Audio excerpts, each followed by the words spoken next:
So hello guys, my name is Pragam Sharma and welcome back to my channel.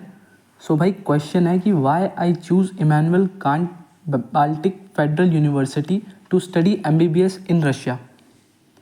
तो भाई अब आज मैं तुम्हें इस वीडियो के बारे में सब कुछ बताऊंगा। तो सबसे पहले मैं तुम्हें बताता हूँ कि what are the advantages of IKBFU। So let's discuss one by one. तो हम सबसे पहले बात करते हैं रिकॉग्निशन के बारे में। जो ये IKBFU है वो NMC से, MCI से, WHO, WDOMS, MSHE, फेमर और ECFMG से रिकॉग्नाइज्ड है। मतलब इस यूनिवर्सिटी से MBBS करने के बाद तुम लोग USMLE भी दे सकते हो, प्लैब भी दे सकते हो और इंडिया भी वापस आ सकते हो। फिर अगला है कि सबसे अच्छा रूट कौन सा है वहाँ पे जाने का। तो भाई दिल्ली से मॉस्को है 4326 किलोमीटर्स एंड फ्लाइंग टाइम रहेगा आपका 6 आवर्स एंड 30 मिनट्स का। और फिर मॉस्को से कैलिनिनग्रेड है 1241 किलोमीटर्स और आपका फ्लाइट टाइम रहेगा 2 आवर्स एंड 45 मिनट्स। उसके बाद अब हम फ़्लाइट टिकट फेयर के बारे में बात करते हैं। तो सबसे पहले मैंने गूगल फ़्लाइट खोली है, उसके बाद हमने राउंड ट्रिप को 1 ट्रिप किया है और न्यू दिल्ली से डेस्टिनेशन डाली है मॉस्को। और हम एक हफ़्ते बाद की टिकट चेक करेंगे। जैसे आज देखो 2 तारीख है, तो एक हफ़्ते बाद मतलब 9 अगस्त की टिकट है 31,500 की। और फिर हमने मॉस्को टू कैलिनिनग्रेड की टिकट चेक करी 9 अगस्त की, वो है 12,700 की। मतलब आपका अप्रॉक्सीमेट जो टिकट फेयर है वो लगभग 45,000 होने वाला है। ओके, तो वेदर कंडीशंस की बात करते हैं। तो समर्स में वहाँ का टेम्परेचर होता है 22 से 26 डिग्री सेल्सियस तक, और जो स्प्रिंग होते हैं और जो ऑटम होते हैं वहाँ पे उनका टेम्परेचर होता है 5 to 15 डिग्री सेल्सियस। और विंटर्स में वहाँ का टेम्परेचर -2 to -8 होता है, बट -8 बहुत रेयर होता है। ओके, फिर हम वहाँ पे लैंग्वेज की बात कर रहे हैं। तो जनरली जो IKBFU है वो आपको एक full English medium MBBS course offer करती है with a well trained staff.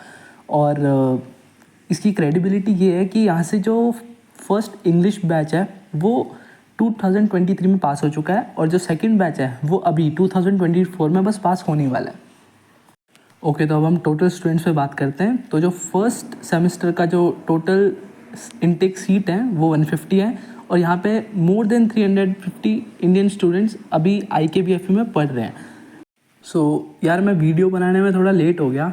तो अगर आपको IKBFU में एडमिशन लेना है तो almost 90% of the seats got reserved, so apply now और next year. FMGE passing ratio पे बात करते हैं। वैसे NMC की तरफ से कोई भी ऑफिशियल डेटा नहीं आया है, लेकिन जो स्टूडेंट्स हो गए, जो सीनियर टीचर्स हैं और जो यूनिवर्सिटी की तरफ से कुछ वेबसाइट्स पे 42% लिखा है, कुछ पे 45%, कुछ पे 50%। तो एज एन एवरेज आप निकाल के चलो 43 to 45% वहाँ का FMGE पासिंग रेशियो है। उसके बाद हम बात करते हैं टोटल फ़ीस के बारे में। तो जनरली जो ट्यूशन फ़ीस है वो है 3,03,700 रूबल्स पर ईयर। मतलब आपका 6 ईयर का हो जाएगा 18,22,200 रुपीज़। और हॉस्टल फ़ीस पड़ेगी आपको अप्रॉक्सीमेटली 15,000 रूबल्स पर ईयर। मतलब आपका 6 साल का हो जाएगा 90,000 रूबल्स। और फिर आपका 1 वे फ्लाइट टिकट प्लस आपका मेडिकल टेस्ट प्लस आपकी जो कंसल्टेंसी की जो फ़ीस होगी वो आपको अराउंड 2,50,000 आपको पड़ जाएगी। फिर आप इंडिया से वहाँ जाएंगे तो आप कुछ सामान भी लेके जाएंगे, जैसे आप नया स्मार्टफ़ोन लेंगे और टैबलेट और लैपटॉप्स और आपको क्लोथ, आपके बैग्स, आपके शूज़ या और भी कोई एसेसरी। तो राउंड फिगर में आप 1 लाख रुपीज़ मान लो।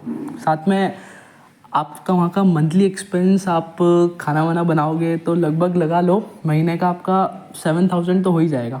तो 7,000 × 12 × 6 = 5 लाख रुपीज़। तो ऐसे आपका जो टोटल एस्टिमेटेड अमाउंट है वो 27 लाख इंडियन रुपीज़ है।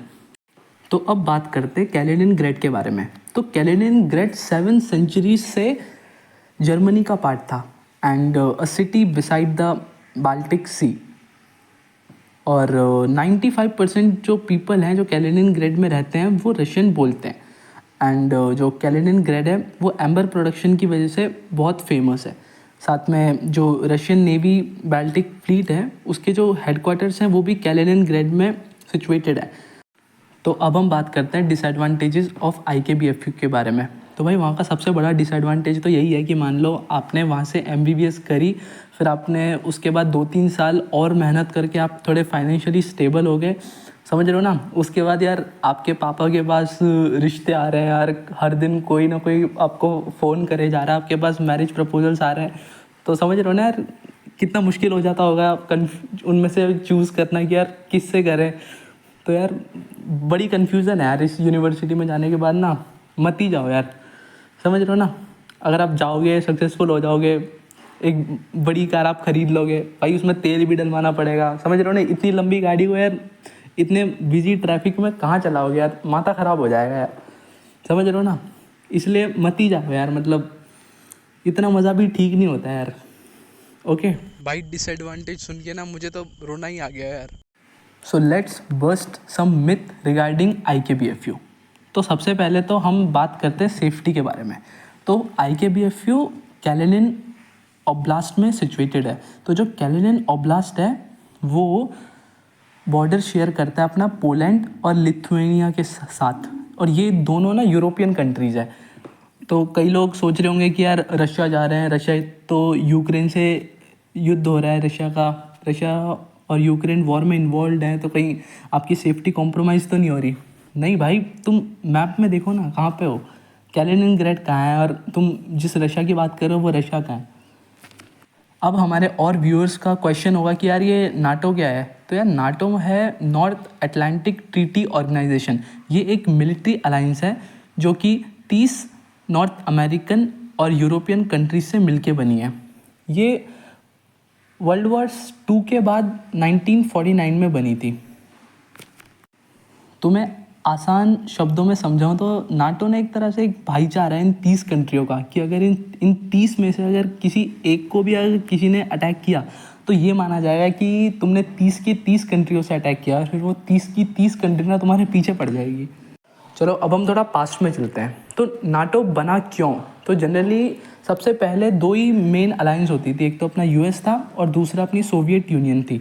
तो सोवियत यूनियन क्या बहुत ज़्यादा डोमिनेटिंग थी, तो US को बहुत डर लगा, तो US ने क्या किया, अपने सेफ्टी के लिए US ने एक अलायंस बना ली ताकि वो अपने आप को प्रोटेक्ट कर सके। और जो कैलिनिनग्रेड था वो पहले जर्मनी के पास था, लेकिन रशिया ने जर्मनी से लड़ाई करके वो ले लिया। तो उसके बाद US और जर्मनी ये दोनों नाटो कंट्रीज़ में इंक्लूडेड है, और ये क्या करते हैं, ये नाटो को और स्ट्रेंथ करते करते कैलिनिनग्रेड के जो बॉर्डर शेयरिंग कंट्रीज़ है पोलैंड और लिथुआनिया, उनको भी इन लोगों ने नाटो कंट्रीज़ में ऐड कर लिया। तो इसलिए जो भी थोड़ा लोग कंफ्यूज होते हैं कि यार ये सेफ़ है कि नहीं है, तो बेटा ऐसी बात है कि जो कैलिनिनग्रेड है ना, वहाँ पे भी significant amount of Russian military present है, including the nuclear capable missiles. तो ऐसा है कि अगर कुछ हुआ ना तो भाई उसे सेफ्टी नहीं कहते भाई, वो वर्ल्ड वॉर 3 होगी फिर। तो वहाँ पे कोई भी सेफ़ नहीं है भाई, वहाँ पे तुम भी सेफ़ नहीं हो, वहाँ हम भी सेफ़ नहीं है, वहाँ पे इंडिया भी सेफ़ नहीं हो, कुछ भी सेफ़ नहीं है वहाँ पे, फिर पूरी दुनिया ख़त्म है फिर। ओके, बाकी कंक्लूजन यही है यार कि काफ़ी सही यूनिवर्सिटी है और ऑलमोस्ट सब कुछ है यहाँ पे। तो मुझे नहीं लगता कि तुम्हें इसका अल्टरनेटिव देखना चाहिए, और सेफ़ है यार, क्योंकि अगर देखो अगर लड़ाई हुई तो भाई वो फिर वर्ल्ड वॉर 3 होगा सीधा, क्योंकि 30 कंट्री अगर एक साथ लड़ेंगे ना, नाटो हो गया, अमेरिका हो गया, जर्मनी हो गई, रशिया हो गया, तो फिर वो छोटी मोटी बातचीत नहीं है, फिर सीधा वर्ल्ड वॉर होगा।